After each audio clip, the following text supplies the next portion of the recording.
সম্মানিত মুসাল্লিয়ান কেরাম, সামিঈন আযম, ইব্রাহিম আলাইহিস সালাম বৃদ্ধ হয়ে গিয়েছেন, কোনো সন্তান নেই।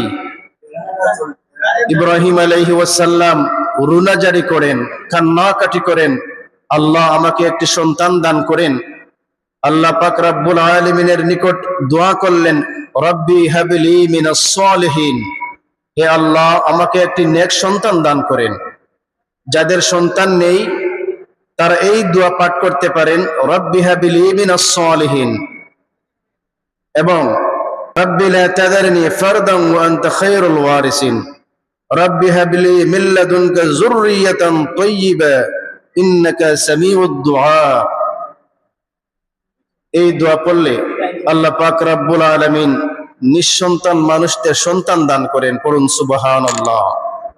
সম্মানিত মুসাল্লিয়ান কেরাম, হযরত ইব্রাহিম আলাইহিস সালাম বৃদ্ধ হয়ে গেলেন, কোনো সন্তান নেই। তিনি দোয়া করলেন আল্লাহ রাব্বুল আলামিনের নিকট, রব্বি হাবলি মিনাস সালিহিন, হে আল্লাহ আপনি আমাকে একটা নেক সন্তান দান করেন।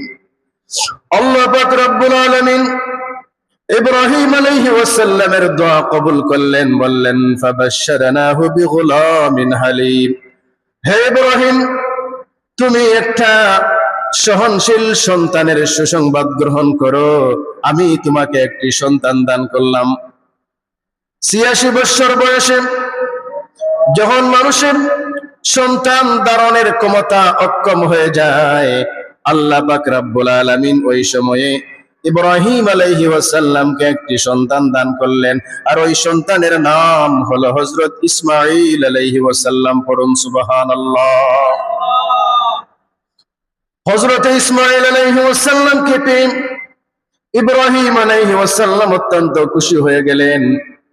ইব্রাহিম আলাইহিস সালামের হৃদয়টা পরিপূর্ণ হয়ে গেল, খুশি হয়ে গেলেন। সমস্ত হৃদয়টা জুড়ে হযরত ইসমাঈল আর ইসমাঈল।